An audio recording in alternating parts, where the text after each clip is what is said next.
Bueno, recordarán que la última ocasión nosotros estuvimos abordando el sacramento, en particular de la confesión, que también corresponde con un elemento más de esta terapéutica sacramental, que es ya, digamos, como el espacio que corresponde propiamente a la recuperación del alma, ¿no? Al poder recobrar, en este caso, la salud, y que también se llama como el sacramento de la penitencia. Y dijimos la última ocasión que la confesión es terapéutica y sumamente benéfica de muchas maneras y además en distintos niveles. Eso es justo lo que hoy nosotros vamos a empezar a describir para terminar con los demás sacramentos que están involucrados dentro de esta terapéutica. En primer lugar, en el caso de la confesión, podemos decir que su beneficio ya se manifiesta en el hecho de que el reconocer los pecados es por sí mismo algo liberador. O sea, ya el reconocer los propios pecados es en sí mismo algo liberador. Porque mientras no se reconocen e incluso no se revelan al prójimo, la falta arraiga en el alma, se desarrolla en ella y por tanto se expande por completo, carcomiendo y envenenando la vida interior. Entonces ahí ya hay como un detalle muy fundamental. Toda falta que nosotros cometemos, en general, en este caso, todo pecado, mientras no sea expuesto, mientras no sea puesto al descubierto ante el prójimo, en este caso en particular ante el sacerdote, lo único que hace al mantenerlo en secreto es que esta falta o este pecado arraiga en el alma.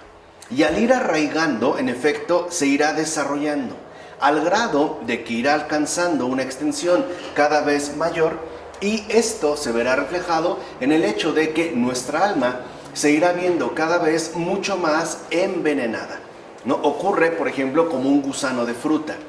Al principio, este se introduce y si uno no lo detecta y no lo extirpa, no lo saca a tiempo, este en efecto va a arraigar en la fruta y al final va a terminar carcomiéndola toda, ¿no? Es decir, la va a terminar envenenando y por ende echándola a perder. Pues lo mismo ocurre en el caso de las faltas. Mientras estas no se expongan ante el prójimo, mientras estas no se hagan visibles, entonces se irán desarrollando y tomando, digamos, como cada vez más extensión y por ende un efecto negativo en el alma.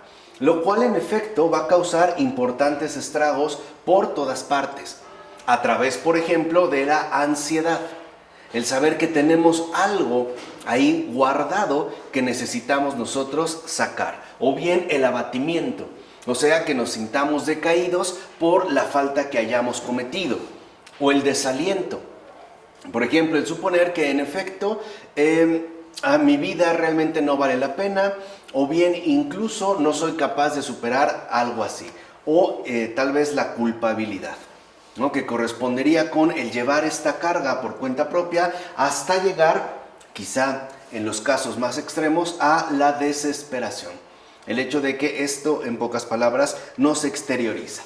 De hecho, al encontrarse con el sacerdote en el sacramento, el penitente tiene la posibilidad de romper con su aislamiento y salir de la soledad malsana, que a final de cuentas es justo la que promovía un terreno favorable para el desarrollo de sus malestares. Entonces aquí también hay dos elementos fundamentales que habría que destacar.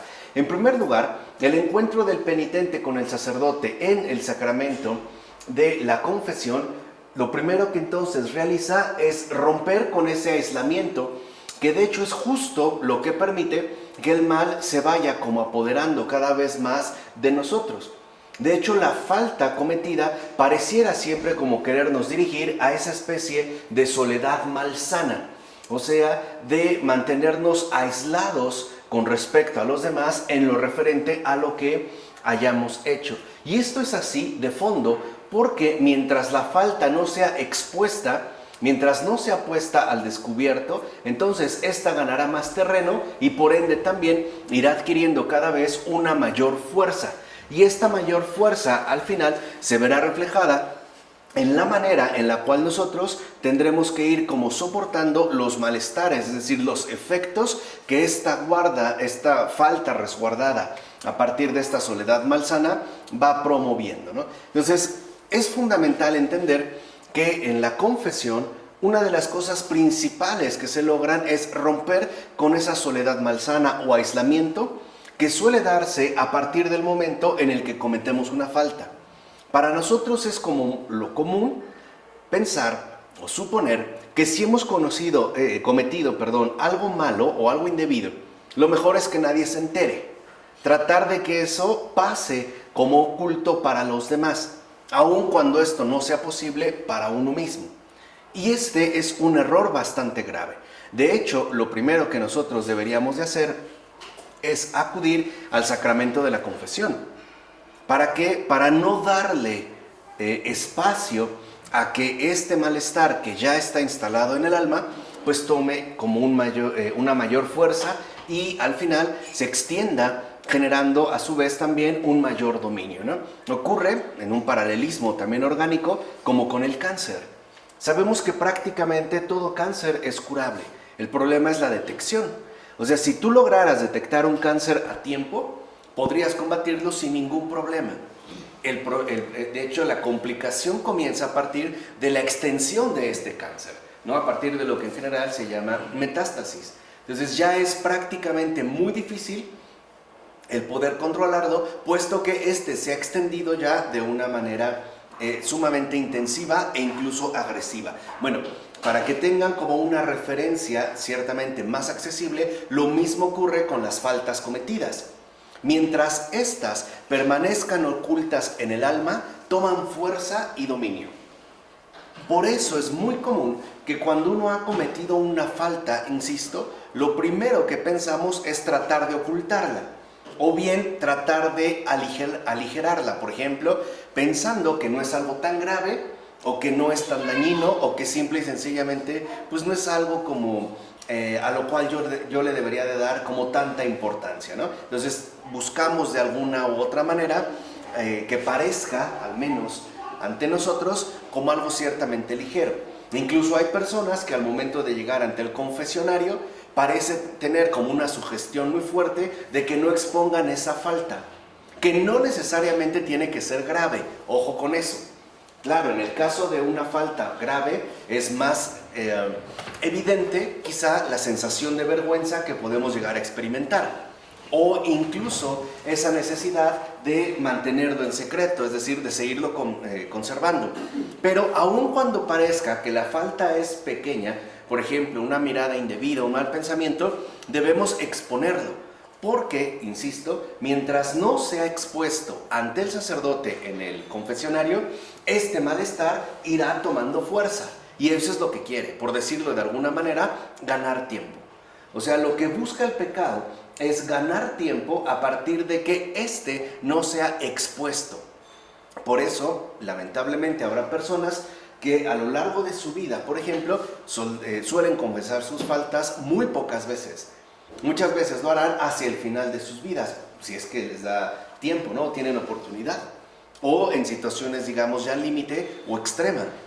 Pero no tenemos por qué llegar, pues, a estos casos, sino exponerlo precisamente para que se rompa con el ambiente favorable, que ya sabemos es esta soledad malsana o este aislamiento que de hecho empodera al pecado y le permite extenderse y ganar terreno. Ahora, por el contrario, este mero hecho de ir hacia el otro, de atreverse a abrirse a él con humildad y venciendo toda vergüenza, de acusarse sin piedad ante él, superando todo amor propio, es lo que constituye ya un paso por demás importante para poder salir del universo malsano de la falta. Entonces, aquí vemos ya como un esquema bastante general de la confesión. En un primer lugar, consiste en ese mero hecho de ir hacia otro, ya, que está ahí precisamente para que se pueda realizar este encuentro. En segundo lugar, el hecho de que nos atrevemos a abrirnos con humildad y venciendo toda vergüenza, por muy deplorable o extravagante que sea nuestra falta, ¿no? Y también el hecho de acusarse sin piedad, o sea, entiéndase, reconociendo que en efecto esta falta, en efecto la he cometido yo. y no buscando pretextos o excusas para tratar de mantener, en este caso, el amor propio. O sea, claro, sí lo hice, pero porque bla, bla, bla, o porque fulano, porque sutano, o mengano, mengana, no. O sea, uno en el confesionario va a hablar de uno mismo, uno se va a exponer, no vamos a hablar de los demás.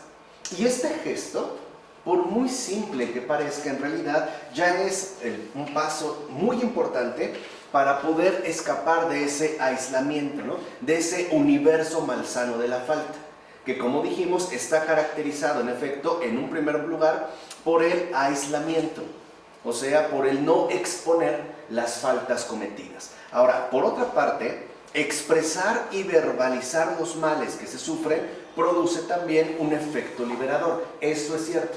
Esto es, por ejemplo, lo que las terapéuticas modernas han venido a explotar. Este efecto liberador que en efecto produce la verbalización de los males que se sufren, ¿no? Hay terapeutas, psicólogos, por ejemplo, que solamente promueven que el paciente verbalice o hable de los malestares que tienen. Y ellos buscan mantenerse al margen, no interviniendo, porque en efecto saben que es este efecto liberador el que se produce a través de la manifestación de los malestares, de la verbalización. Por eso uno puede ir y hablar y hablar y hablar. O incluso cuando tenemos un problema fuerte o traemos una cierta congoja o alguna dificultad o tristeza, tenemos como hasta la necesidad de poder, de poder hablarla con alguien, de poder incluso platicar con alguien. Claro, esto nos va a dar un efecto liberador, pero ojo, es un efecto. Porque lo importante no solo es el efecto liberador que trae consigo la verbalización, sino la absolución. O sea, en este caso, la anulación real de la falta. Esa es una diferencia sustancial entre el sacramento de la confesión y una terapia psicológica. En una terapia psicológica uno puede ir y hablar indefinidamente de los malestares que se padecen. Y cada vez encontrará un efecto liberador, pero no una liberación real del malestar que le acongoja, ¿vale? O sea, en pocas palabras, lo que importa no es que nos sintamos aliviados, no está en el nivel, no está pues la confesión en este nivel, sino que experimentemos la obra de Dios en nosotros. En este caso, la absolución de las faltas. Ahora, veamos, al confesar sus enfermedades espirituales, nuestros malestares, sean los que sean, entonces el penitente las hace salir de sí mismo. Y esto es importante, o sea, se objetivan y esto nos permite separarnos de ella.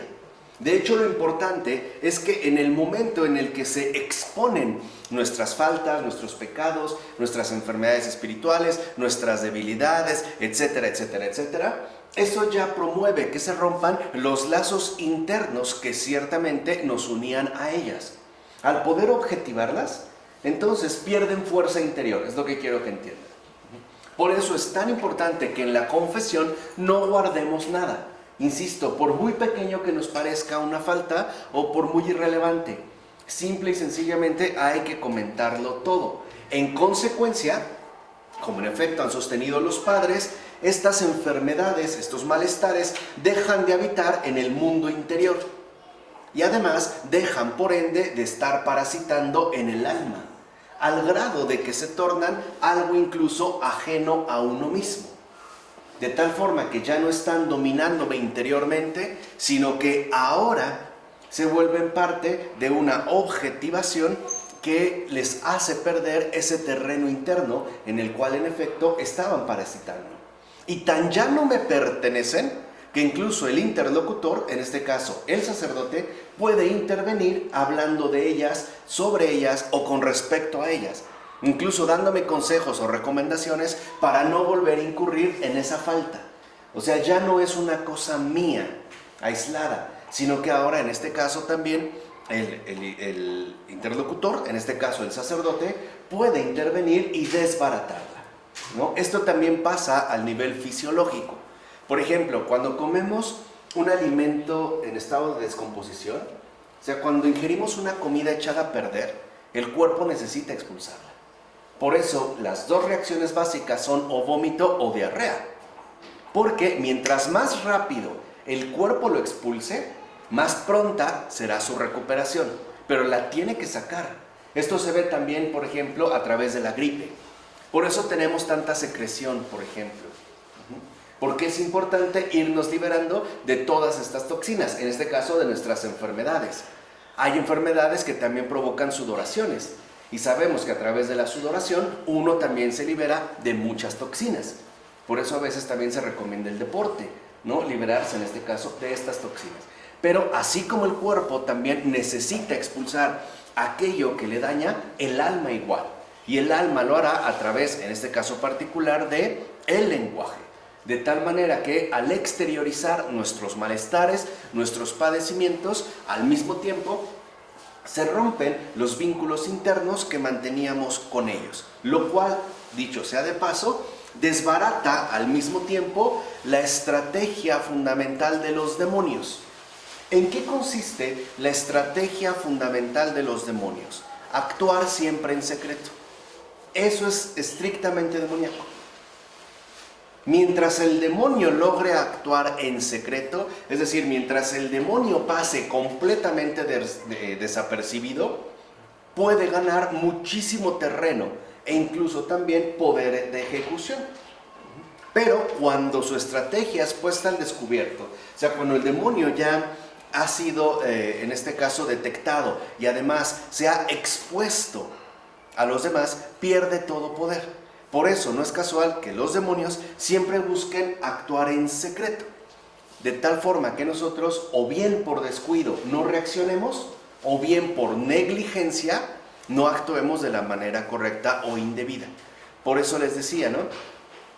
No dejemos pues que ni siquiera una falta, por pequeña que sea, se siga manteniendo en nuestro interior. Y tampoco evitemos exponer las faltas graves que cada uno de nosotros conoce. Venzamos, ¿no? Hay que vencer con humildad la vergüenza que podamos experimentar para desbaratar en un primer momento esa estrategia demoníaca fundamental, ¿no? Actuar siempre en secreto. Además, se puede decir que semejante apertura se halla facilitada por la seguridad que tiene el penitente de beneficiarse siempre de la misericordia divina. Y ese es el aspecto realmente más sustancial de la confesión, porque la confesión es de hecho un recordatorio continuo de la misericordia de Dios. Entonces uno no va literalmente a buscar un efecto liberador, uno no va como si quisiera, digamos, llevar a cabo una terapia. Uno va por algo mucho más esencial: la reapropiación constante y permanente de la misericordia divina. Eso es la confesión. La confesión es de hecho un recordatorio continuo de la misericordia de Dios. Y esta misericordia se manifiesta de diversas maneras. Les decía que es muy importante entender que lo más sustancial de la confesión es la misericordia divina, ¿no? O sea, no pensemos que el confesionario es una especie de exhibición de atrocidades, ¿no? No. O sea, uno no va a engalanarse de lo que ha cometido. Esto de hecho no es lo central. Lo central es que atravesando precisamente digamos, el superar, el poder exponer nuestras faltas cometidas, entonces a lo que apuntamos, de hecho es en realidad lo que estamos buscando, es reencontrarnos de nuevo con la misericordia divina. Por eso la confesión, de hecho, es un recordatorio continuo de que Dios, en pocas palabras, es misericordia. ¿De acuerdo? Esto sería, digamos, como lo más importante que nosotros deberíamos de tener en mente. Por eso no podemos tampoco desalentarnos. Por muy grave que sea la falta cometida, saber que, bueno, la misericordia es la que nos está esperando.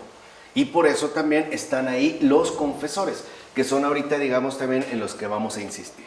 Entonces, así pues, los confesores, superando la postura de la mera neutralidad benevolente que caracteriza al psicoterapeuta profano, y eso también hay que destacarlo, porque un sacerdote no es un psicoterapeuta, y menos un psicoterapeuta profano, no es su labor.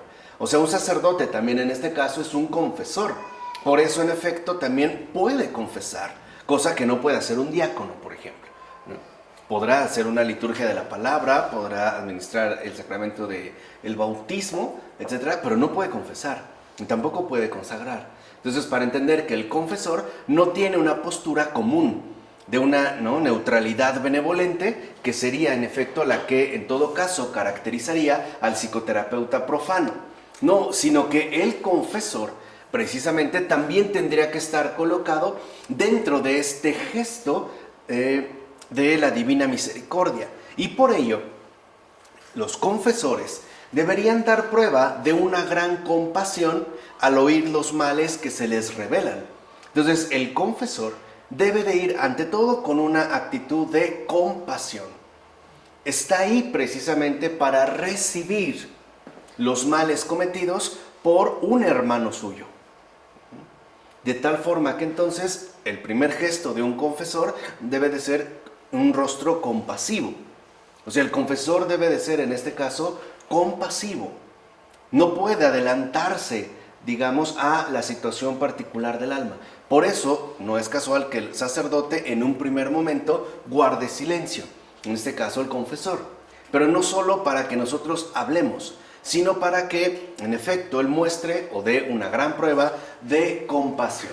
Entonces, en efecto, los confesores, y eso es fundamental, también comparten realmente tanto las dificultades como los sufrimientos de aquel a quien escuchan.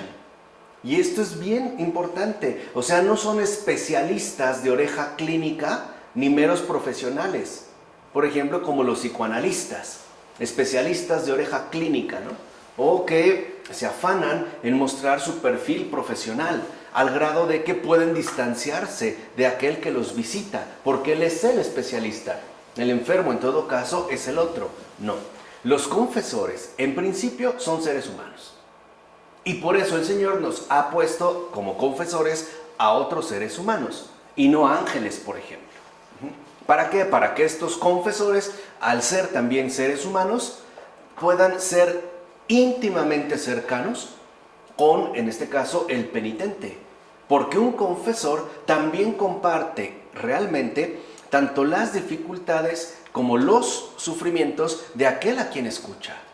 O sea, en pocas palabras, es un ser humano de carne y hueso también. Claro, es un confesor, pero igualmente comparte la debilidad humana.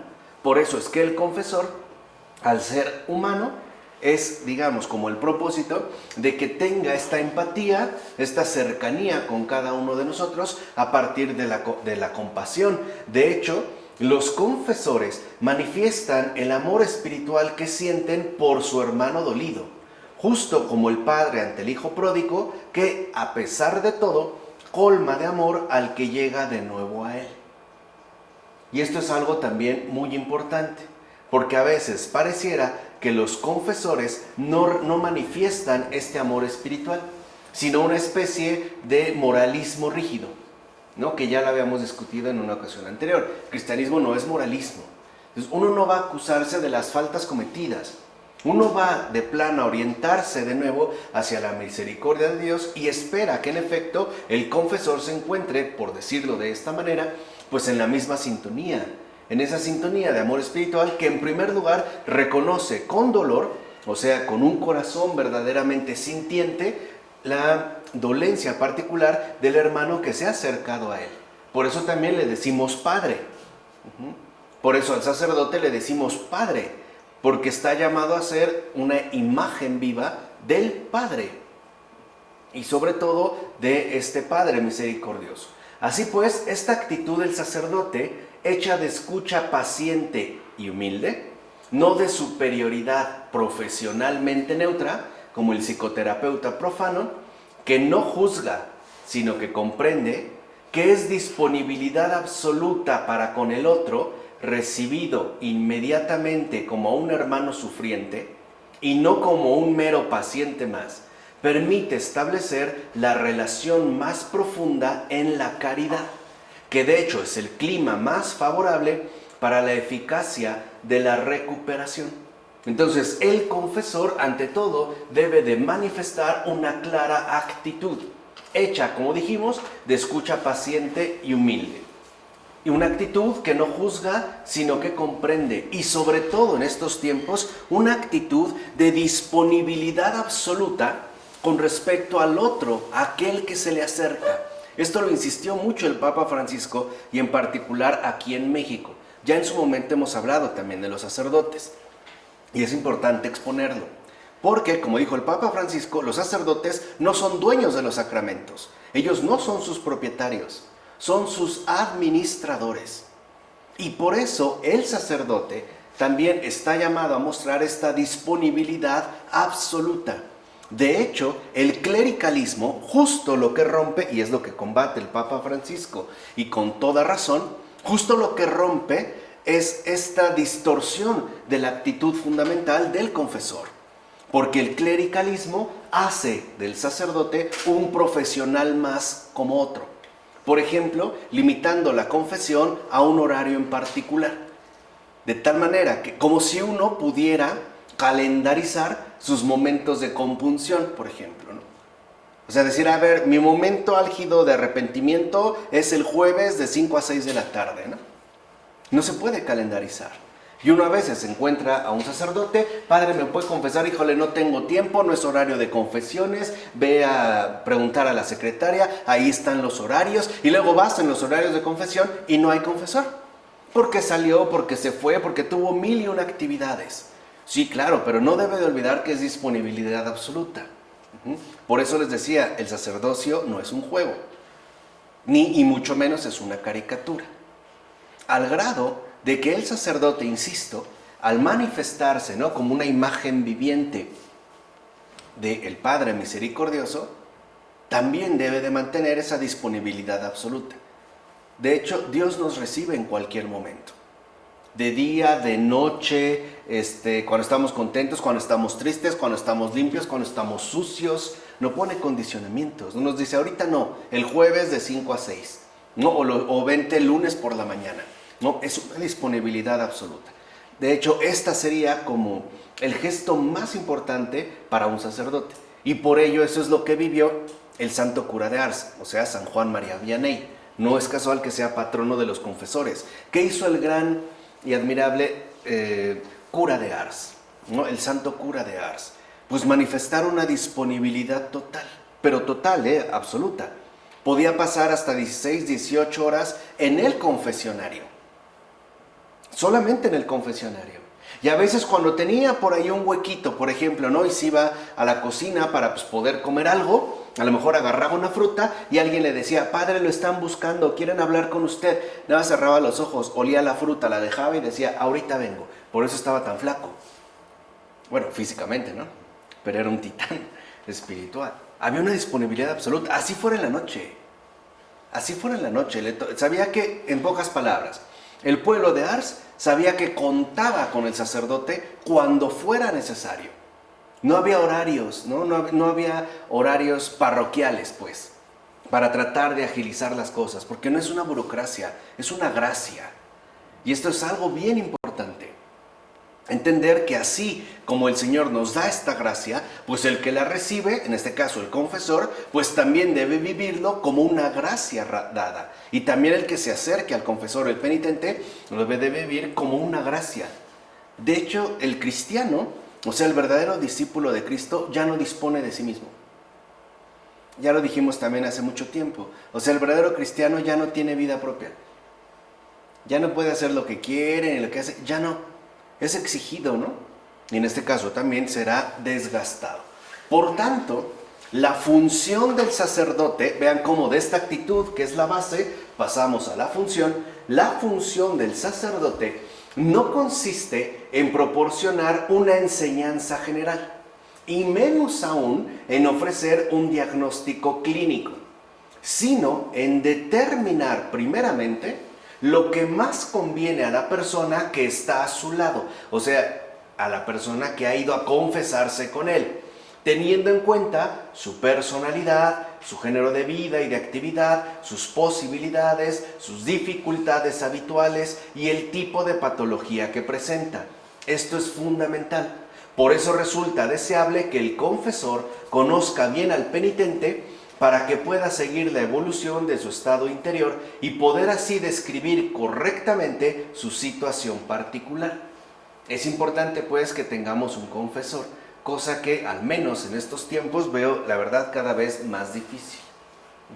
Pero bueno, esto sería digamos como lo ideal, de tal forma que este confesor habitual pueda entonces ya detectar con claridad el devenir positivo o negativo de la enfermedad de aquel a quien acompaña, ¿no? Por eso es que se aconseja que los fieles se confiesen siempre con el mismo sacerdote.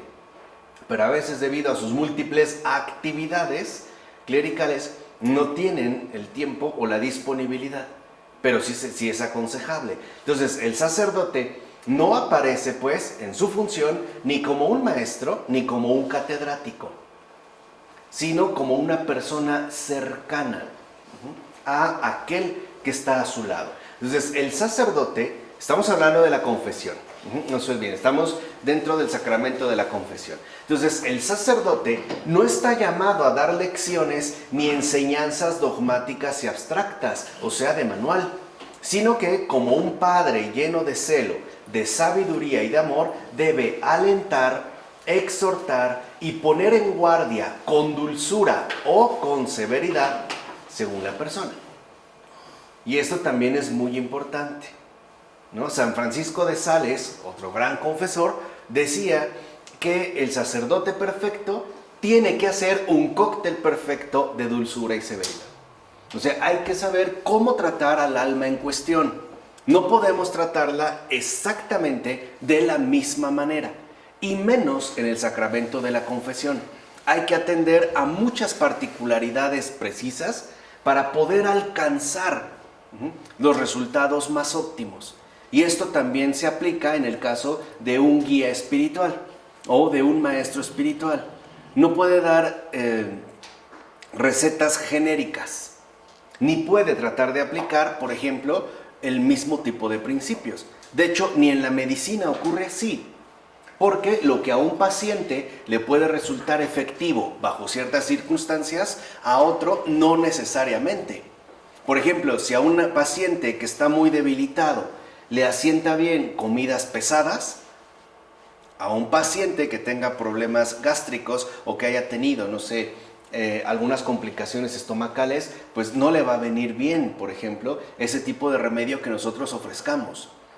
A un bebé hirviendo en calentura, hasta le puede caer bien sumergirlo en agua helada, incluso con hielo.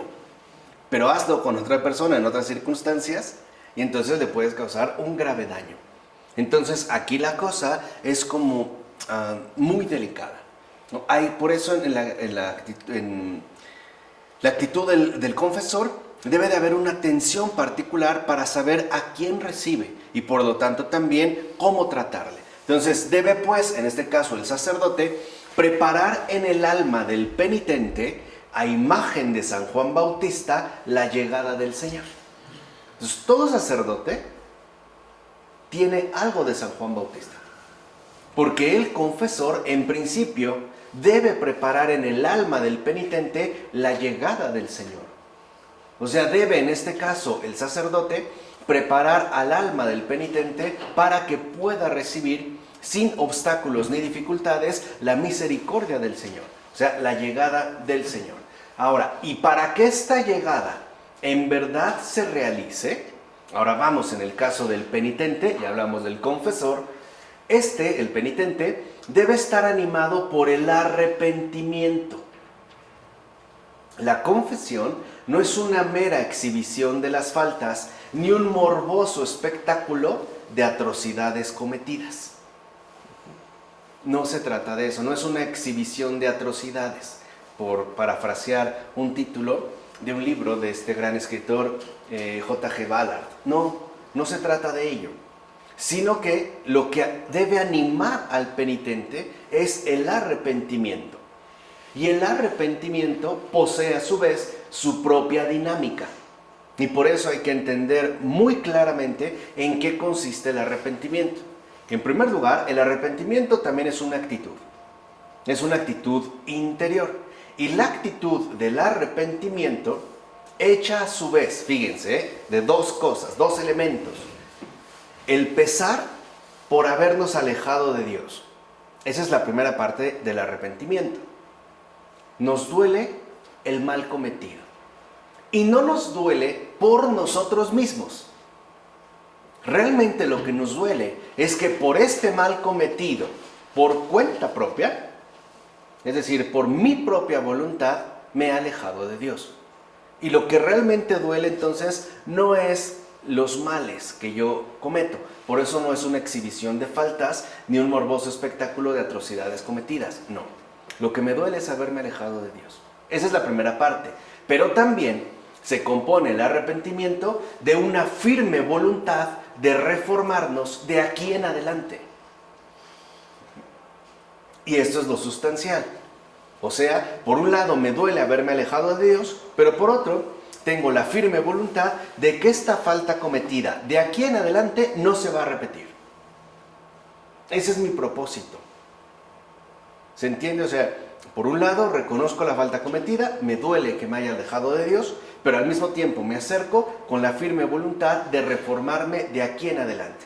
Y es esta actitud entonces del arrepentimiento, con estos dos elementos que ahorita hemos mencionado, lo que nos vuelve receptivos a los consejos del sacerdote y a la gracia de la curación.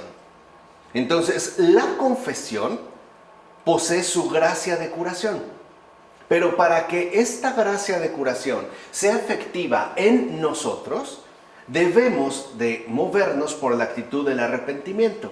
Porque es de hecho en el sacramento de la confesión lo único que realmente nos vuelve receptivos, tanto a los consejos que el sacerdote nos da, para tomarnos en serio, como para poder abrirnos a esa gracia de curación que el sacramento de la penitencia nos quiere transmitir y hacer llegar. Además, frente al confesor, el penitente ya no está solo. Acuérdense, ¿no? Se ha derribado ese aislamiento, esa soledad malsana. Tampoco está pues solo, perdido y extraviado a causa de sus pecados. No, el acompañamiento confesional del sacerdote es lo que le proporciona de nuevo las normas veraces y seguras que le permitirán resituarse para recobrar y conservar la salud que había perdido. Entonces, en la confesión no hay, lo que dijimos, una especie de distancia clínica, neutra, profesional, sino que hay un verdadero acompañamiento. Y es la manera en la que uno, en efecto, atraviesa pues este sacramento. Y este acompañamiento confesional recuerda la meta espiritual hacia la que debemos tender siempre. Y nuestra meta espiritual es la adhesión total con Dios. Una adhesión total, integral. Por eso la confesión, obra de Dios y del confesor, ahora hemos entendido por qué, posee ante todo un perfil claramente práctico. Fíjense, si esto es como el trasfondo espiritual que ahorita hemos descrito, también es verdad que tiene un claro perfil práctico. O sea, está, por decirlo así, diseñado para nuestra vida cotidiana. Ahí es donde realmente se verá reflejada la gracia que recibimos en el sacramento de la confesión. ¿Por qué? Porque en la confesión, obra de Dios y del confesor, uno aprende a reconocer las propias debilidades. Y eso es bien importante, el aprender a reconocer las propias debilidades. Además, uno aprende cómo luchar contra determinadas tendencias malsanas. Y esto uno lo aprenderá a través de los consejos del sacerdote. Además, uno también puede aprender cómo hacer frente a determinadas pasiones o cómo conseguir practicar mejor cierta virtud, cómo soslayar determinada dificultad que se encuentra en el camino, etc.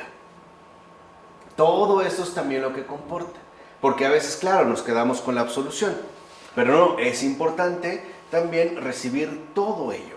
O sea, aprovechar al máximo la gracia que se nos ofrece. De ahí que la epitimia, que es el ejercicio penitencial que el confesor prescribe eventualmente, nosotros le decimos a secas penitencia. ¿Cuál fue tu penitencia? Pero en realidad la palabra es epitimia. Y no solo es como una penitencia secas, sino que implica un ejercicio penitencial, tiene el mismo sentido terapéutico que los consejos recibidos. O sea, en pocas palabras, la epitimia, lo que nosotros llamamos a secas penitencia, es un remedio que nos ayuda a fortalecer lo que anteriormente hemos expuesto. No es una forma de castigo compensatorio, como a veces, al menos en Occidente, tendemos a suponerlo, ¿no? Incluso usamos nuestro lenguaje común en ese sentido. Pues es que parece que esta es mi penitencia, parece que estamos hablando de una especie, de una forma de castigo compensatorio, ¿no? Como que hiciste mal, entonces ahí te va como tu castigo compensatorio, ¿no? Vas a rezar 10 Aves Marías o 3 rosarios, o vas a ir a la basílica, o vas a hacer una obra, pero no es este el sentido. O sea, el sentido real de la epitimia no es aportarnos una forma de castigo compensatorio. Es un fortalecimiento de nuestra recuperación, y por eso es un ejercicio penitencial. Por ejemplo, si después de la absolución el sacerdote te da una epitimia, que no es obligatoria, no siempre se da. Hay casos en los que no se da, dependiendo de las circunstancias particulares del penitente. Esta epitimia tiene que integrarse dentro de toda la gracia confesional que uno está experimentando. Por ejemplo, te dicen, reza 2 Padres Nuestros y un Ave María. Y lo podemos hacer como de manera mecánica. Ya lo hice, ya cumplí. No es un castigo compensatorio. Hay que entender la dimensión en la cual se evalúa. Por ejemplo, si te dicen que reces, lo que te están pidiendo es pasa más tiempo en presencia del Señor. Pasa más tiempo en su presencia. Ahora, el pasar más tiempo en su presencia no solo se tendría que limitar a los momentos particulares del rezo o la oración, sino que tendría que ser una presencia viva en nosotros de día y de noche. O sea, hay que entender hacia dónde va realmente esta gracia y quitarnos esta idea jurídica hasta cierto punto de un castigo compensatorio. Ahora, el propósito de la epitimia, de este ejercicio penitencial, es que se coloque al penitente en condiciones de dejar estar solicitado por el pecado. Ese es el propósito. Entonces, lo que te dije, si te mandan a rezar 2 Padres Nuestros y una Ave María, o un rosario, o una coronilla al Señor de la Misericordia, etc., es para que esta presencia, a su vez, entiendas cuál es la mejor manera de no estar solicitado por el pecado. O sea, dicho de otra manera, la epitimia lo que pretende es anular los vínculos existentes con el mal. A lo mejor una persona, por ejemplo, es adicta, no sé, a la pornografía, y quizá lo hace en la noche, en el momento en el que a lo mejor sus familiares, sus esposas, sus hijos se han ido a dormir. Y entonces esta persona pone el celular o prende la computadora. A lo mejor al exponerlo, el sacerdote le dice, bueno, cuando te despiertes, pues en lugar de encender la computadora o tu teléfono, pues mejor ponte a rezar. Bueno, ese es este fortalecimiento. De tal manera que entonces con la epitimia se anulen los vínculos existentes con el mal para que nosotros no seamos presa nuevamente de esa maldad. Como dijera San Juan Crisóstomo, no preguntamos si la herida ha sido vendada a menudo, sino si el vendaje ha sido útil. ¿No? El gran San Juan Crisóstomo, este boca de oro que tiene unas imágenes plásticas preciosas, ¿no? Contundentes. Dice, el momento de retirarlo lo indica el estado del enfermo.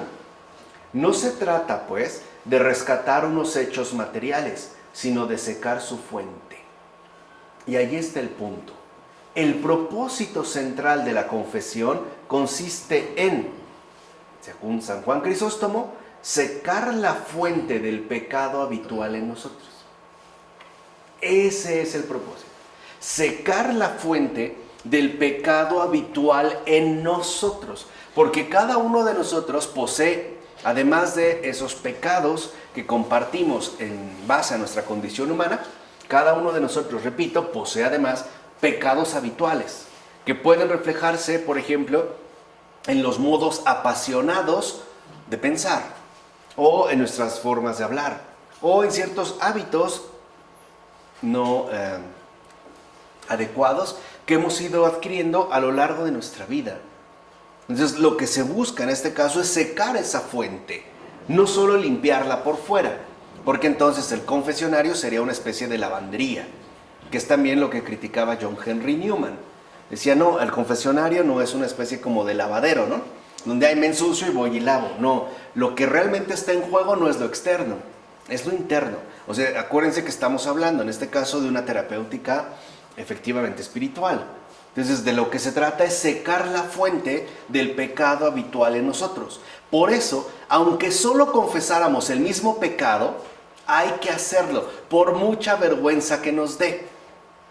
No sé si les ha tocado que vas a hablar del mismo pecado y te sientes como hasta abatido, ¿no? Y otra vez, ay padre, otra vez, no importa, no es un conteo. Lo importante es secar la fuente del pecado habitual en nosotros. Y por eso es que requerimos a su vez este acompañamiento. Por eso la absolución, fíjense, y esto es muy importante, perdona las faltas voluntarias e involuntarias, conscientes e inconscientes, las del día y las de la noche, las cometidas en espíritu y en pensamiento, y con ello nos reconcilia y reúne de nuevo con la gran familia de Dios, o sea, con la iglesia. Y esto también es algo que quizá hemos perdido de vista. A veces suponemos que los pecados que se me perdonan en la absolución son aquellos que he mencionado, y ya. No, porque el efecto de esta gracia, que implica todo lo que hemos descrito, es de gran alcance. O sea, es la obra de Dios, no de nosotros. No somos lo que le vamos a dar el estatus en base a la lucidez de nuestra conciencia. A menos que haya claras purificaciones de memoria. Entonces sí. Y eso hay que entenderlo muy claramente. Por ejemplo, a lo mejor hay pecados que yo de manera ordinaria ya no recuerdo.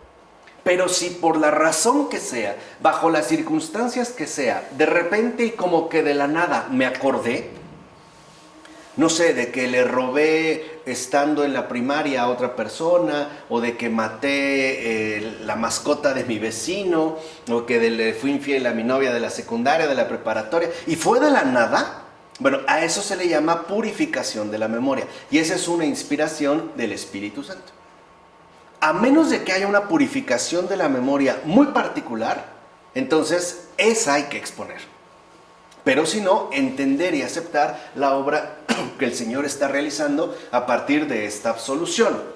Por supuesto, en la absolución se manifiesta y opera la gracia terapéutica de Cristo que destruye y elimina todos los males. Todos. Lo que hace el confesor es enunciar esa gracia terapéutica de Cristo. O sea, la absolución no es más que el enunciamiento por parte de un ser humano de la gracia redentora de Cristo. Lo que enuncia es el perdón de Cristo. Y además un perdón que no se ve limitado ni coartado por nada de este mundo. Nada. O sea, lo que quiero que les quede muy claro es que no hay pecado humano que Cristo no perdone. No hay nada, pues, superior o mayor a la misericordia divina.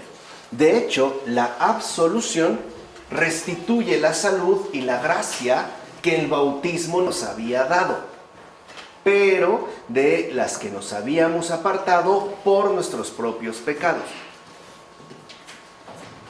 Entonces, no confundamos la gracia del bautismo con el sacramento de la confesión.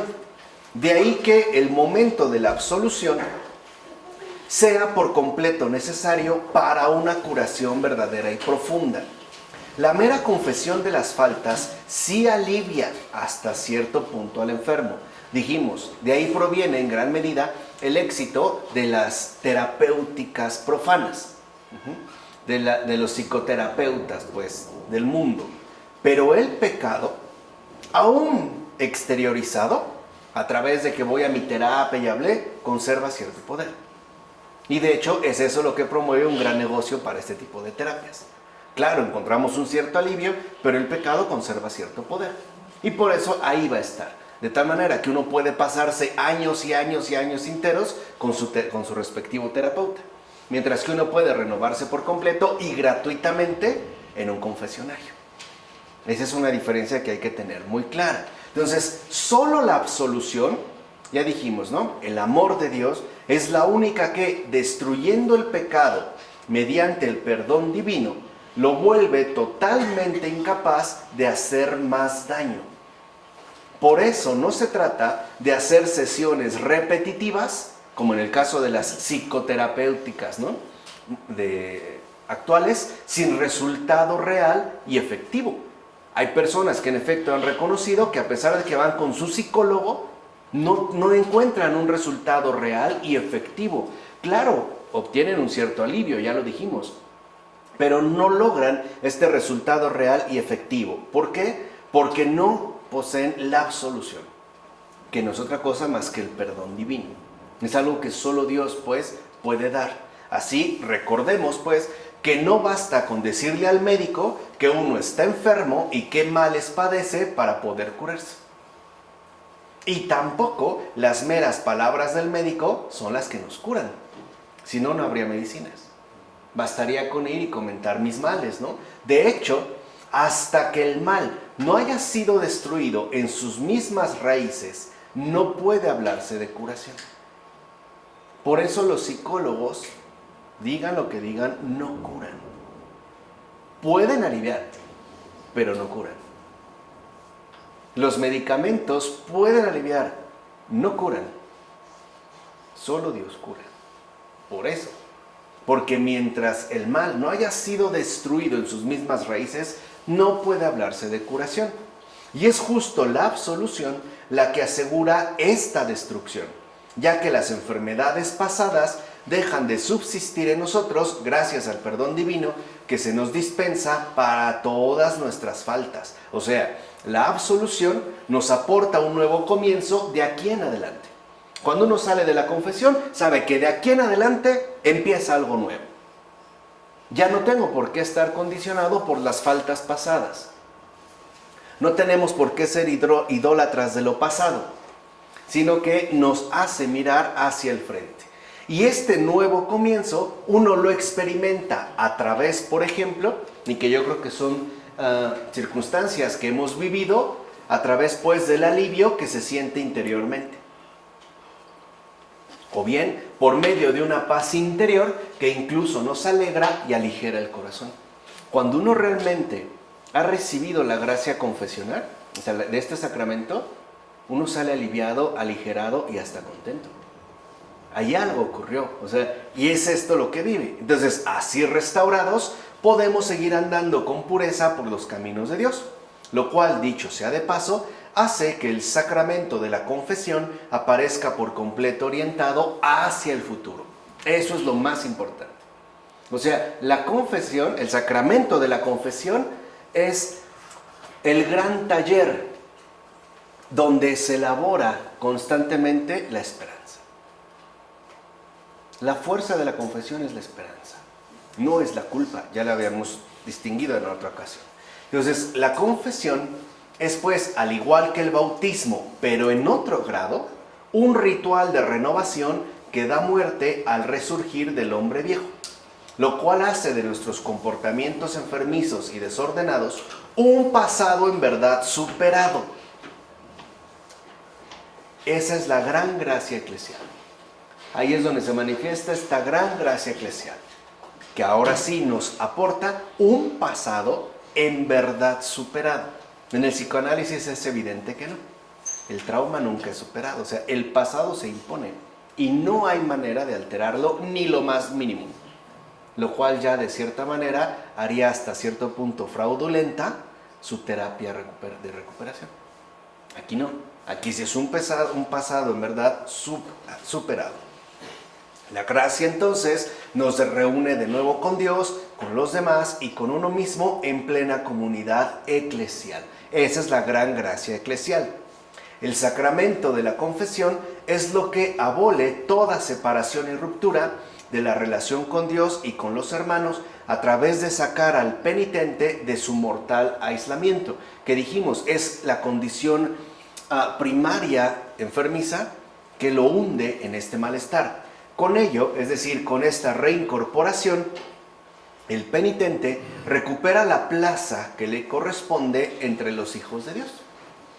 Una plaza ya asignada y que nuestras faltas no anulan. Y por eso es que nosotros podemos ir a reclamarla. ¿Cómo? Pues a través del sacramento de la confesión. Ahora, de aquí pasamos a esta terapéutica sacramental de la Eucaristía. ¿Qué pasa en el caso de la Eucaristía? Bueno, la Eucaristía aparece como el más grande de los sacramentos, ya que, como dijera San Nicolás Cavasilas, no se puede ir más allá ni añadir nada más. O sea, ya no se puede ir más allá de la Eucaristía ni se puede añadir nada más. En este sacramento ya no se reciben los dones del Espíritu, cosa que vimos en el bautismo sí, ¿recuerdan? Ya no se reciben los dones del Espíritu, por abundantes que sean, sino que se recibe al benefactor mismo, que es el tesoro que encierra toda la plenitud de las gracias. Es lo que menciona Nicolás Cavasilas, justo en su tratado sobre el bautismo. Entonces, en la Eucaristía, nosotros ya no recibimos gracias, recibimos al dador de toda gracia. Ya no recibimos los beneficios de Dios, recibimos a Dios mismo. Se trata pues de la posesión del resucitado. Esa es la Eucaristía. La posesión del resucitado, ya que lo poseemos a Él mismo y no algo de Él. Por eso, este sacramento constituye el cumplimiento de todos los demás, o sea, aquel al que todos los demás tienden. ¿Para qué fuimos bautizados entonces? Para alcanzar la posesión del resucitado, para alcanzar la resurrección. La Eucaristía es justo entonces la mira, digamos, la finalidad hacia la cual se dirige la gracia recibida en el bautismo.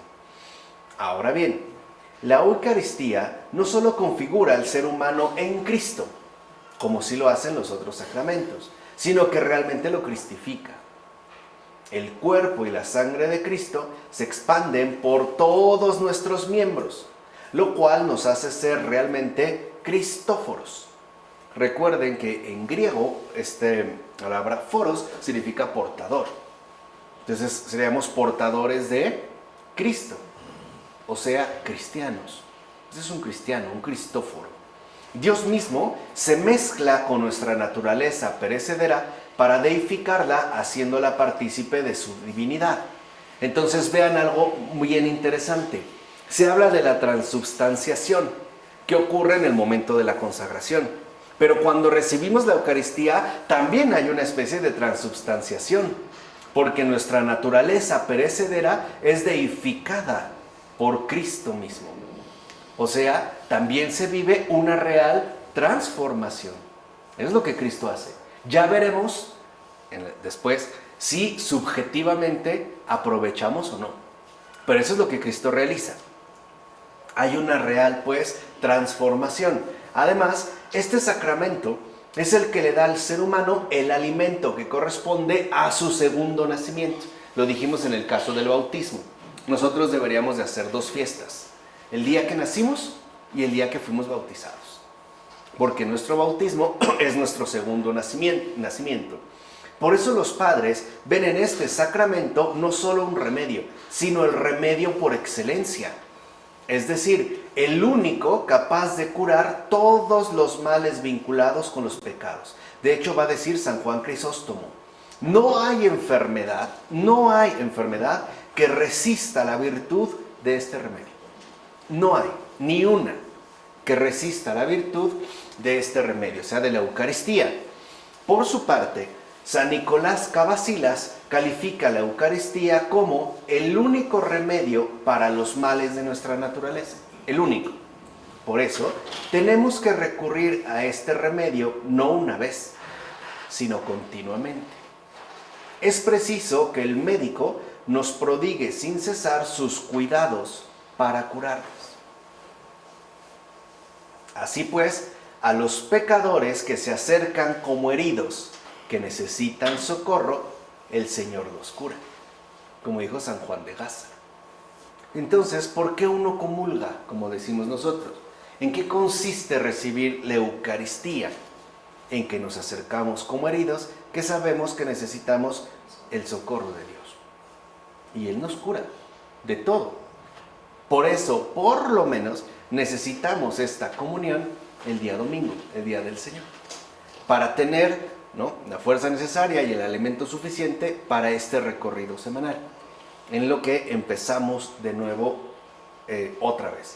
Entonces, el cuerpo y la sangre de Cristo, absorbidos por el comulgante, gracias a la propiedad que poseen de expandirse en el cuerpo y en el alma y de mezclarse íntimamente con ellos, manifiestan sus poderes terapéuticos abarcando todo su ser. Entonces, la Eucaristía no solo se expande en nuestra alma, también se expande en todo nuestro cuerpo. Sabemos que ha habido santos que se han alimentado años solo de la Eucaristía. Ni siquiera toman agua, Años. La beata Ana Catarina Emmerich, por ejemplo, es una de ellas. Durante muchos años solo recibió la Eucaristía. Ni agua, ni una gota de agua. Ni agua. Para que vean en efecto todo este poder que tiene la Eucaristía. De hecho, el cuerpo y la sangre de Cristo purifican el alma y el cuerpo del comulgante de todo pecado y de toda mancha, y lo curan de cualquier enfermedad espiritual que haya podido afectarlo desde su bautismo. O sea, después del bautismo, ya, es que vamos a requerir la confesión. Y finalmente, en este caso, la Eucaristía. Ciertamente, la penitencia y la lucha contra los pecados constituyen ya ciertos remedios, pero resultan ineficaces si no se une a ellos la victoria eucarística, que de hecho es la gran terapéutica en verdad triunfal. Ahí estaría esta gran terapéutica.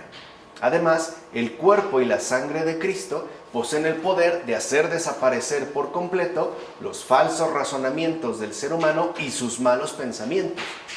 Así como también el cuerpo y la sangre de Cristo logran obstaculizar nuestras malas costumbres. Por eso se recomienda la comunión frecuente, ¿vale? O sea, no solo se queda en un ritualismo, sino que dijimos es una real transformación. Asimismo, el cuerpo y la sangre de Cristo protegen al comulgante de todo mal y de los muchos ataques diabólicos. No necesitan amuletos. Si ustedes realmente reciben la Eucaristía, no necesitan amuletos, cordoncitos rojos, ojos de venado, curanderos, imanes, chamanes y no sé qué tantas cosas. No se requieren. En serio, no se requieren. La Eucaristía es lo que basta, lo que nos protege de todo mal. En síntesis, puede decirse entonces que la Eucaristía es la salvaguarda del alma y del cuerpo humanos. De los dos, no solamente del alma. Por eso también, al comulgar, no necesitaríamos, en estos tiempos tan revueltos y convulsos, una pistola debajo de la almohada. Bastaría la Eucaristía. Es más, hacer revivir a aquellos que han sucumbido y han muerto por el pecado es algo que le corresponde exclusivamente al sacramento del altar. Es lo que va a decir San Nicolás Cavacillas. O sea, la Eucaristía incluso hace revivir a aquellos que han sucumbido y han muerto por el pecado. Ese es el alimento de nuestro segundo nacimiento, el alimento que correspondería a este. Sin duda, también el alimento material hace vivir. Esto es claro, ¿no? Pero no en las mismas condiciones que el pan eucarístico. Pues al no poseer la vida en él mismo, no nos comunica la vida por ella misma. O sea, cualquier alimento material se pudre. Nos ayuda, pero no es lo que nos da la vida. En cambio, el pan de vida posee la vida en sí mismo. Y por eso los que comulgan viven de él y por él. Es lo que va a decir Nicolás Cavacillas.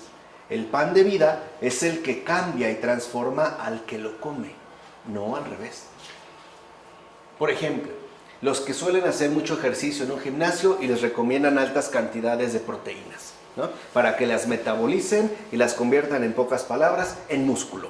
Ellos tienen que cambiar este alimento. En la Eucaristía es justo lo contrario. Yo no lo voy a cambiar. Es ese alimento el que me va a hacer cambiar a mí. Esa es la gran diferencia. Es justo este alimento el que me va a transformar a mí, es decir, al que lo come. Por eso San Clemente de Alejandría llama a la Eucaristía remedio de inmortalidad. San Ignacio de Antioquía lo va a calificar de antídoto para no morir, sino para vivir en Jesucristo para siempre. La Eucaristía es pues lo único que en realidad nos cura de todos nuestros males, de todas nuestras enfermedades, de todas nuestras debilidades y trastornos, sean los que sean. Por eso el remedio perfecto es una vida eucarística. En este caso sería realmente la Eucaristía. Y pasamos al último, que es la unción de los enfermos. ¿Qué pasa en este caso? El sacramento de la unción, también llamado sacramento del óleo santo, está destinado específicamente a los enfermos. A veces se suele administrar, no sé, el último viernes de mes o el primer viernes de mes, según las condiciones, ¿no? Aparece ya en los evangelios y le están ligadas numerosas curaciones realizadas por los apóstoles. Por ejemplo, en el evangelio de Marcos, capítulo 6:13, se dice que los apóstoles ungían con aceite a muchos enfermos y los curaban. O sea, la unción de los enfermos tiene una base apostólica, no es un invento nada más. Por su parte, la Iglesia perpetúa esta práctica apostólica confiriendo este sacramento no solo a los moribundos, que es lo más común, sino también a todos los enfermos que lo solicitan. Fíjense, y esto aunque su estado no presente una gravedad patente y puede darse un número indefinido de veces, porque la enfermedad no solo se limita al deterioro corporal, sino que también implica el deterioro del alma. Y no está limitado, por ejemplo, 1 o 2 veces y ya. No, puede administrarse un número indefinido de veces y no se requiere una gravedad ya patente o estar ya, como se dice, en estado terminal. Y aunque este sacramento en efecto se dirige de forma prioritaria a quienes están enfermos en su cuerpo, también se administra para las enfermedades espirituales. Así pues, este sacramento promueve la regeneración de todo lo que somos y por tanto la renovación de nuestra vida en Cristo, que es justo lo que queremos. Si una persona está enferma y quiere la salud, eso lo vimos también, recuerdan, con Fabrice Ayash, debemos primero preguntarnos ¿para qué caramba la quiero? Porque a veces decimos que la salud es un bien, y sí, pero no entendemos bien el por qué. Por ejemplo, alguien puede querer tener más salud para seguir robando, o para seguir mintiendo o engañando, o para tener la fuerza suficiente para quebrarle el cuello a su vecino. Ahí la salud no es un bien, por más que se quiera manifestar como tal. Si realmente queremos salud, en este caso, si acudimos al sacramento de la unción de los enfermos, es porque queremos salud y que ésta se promueva como renovación de nuestra vida en Cristo y por ende también como un servicio a los demás. En todo caso, y eso es lo que hoy me gustaría que lográramos retener, es que las terapéuticas sacramentales asocian el consuelo del alma al consuelo del cuerpo. Entonces lo que podemos ver es que la terapéutica sacramental forman parte del realismo cristiano. Ahora, hasta aquí nosotros nos detenemos en el caso de las terapéuticas sacramentales. Hemos visto, por así decirlo, su dimensión objetiva, cómo de hecho obran y proceden. La siguiente ocasión nosotros vamos a hablar de las condiciones subjetivas, que serían las que nos harían aprovechar o no toda esta gracia que Dios nos brinda. Eso es lo objetivo. Bueno, ahora tenemos que indagar en lo subjetivo. Una cosa es pues lo que Dios nos da y otra cosa es las condiciones en las que estamos para recibir o bien para rechazar. ¿De acuerdo? Vamos a dejarla hasta aquí. En el del Padre, del Hijo, del Espíritu Santo.